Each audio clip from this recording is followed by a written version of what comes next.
புதுச்சேரி லாஸ்பேட்டை ரெட்டியார்பாளையம் பகுதியில் இருசக்கர வாகனங்களை திருடிய 3 பேரை காவல்துறையினர் கைது செய்து சிறையில் அடைத்தனர்.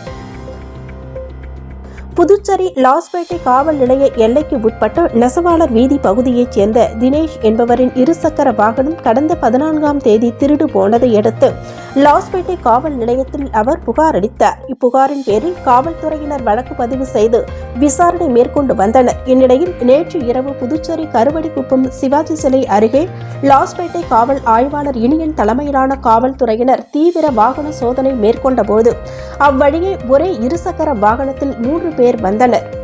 அவர்கள் வந்த இருசக்கர வாகனத்தை நிறுத்தி ஆவணங்களை கேட்டபோது அது திருட்டு வாகனம் என தெரிய வந்தது.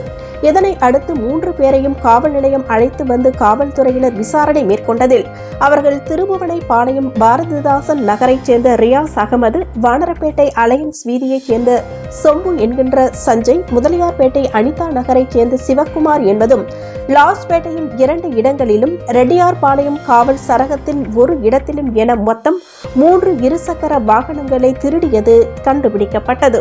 இதனை அடுத்து 3 பேரையும் கைது செய்த காவல்துறையினர் அவர்களிடம் இருந்து 3 இருசக்கர வாகனங்களையும் பறிமுதல் செய்தனர். பின்னர் அவர்களை புதுச்சேரி நீதிமன்றத்தில் ஆஜர்படுத்தி காலப்பட்டு மத்திய சிறையில் அடைத்தனர்.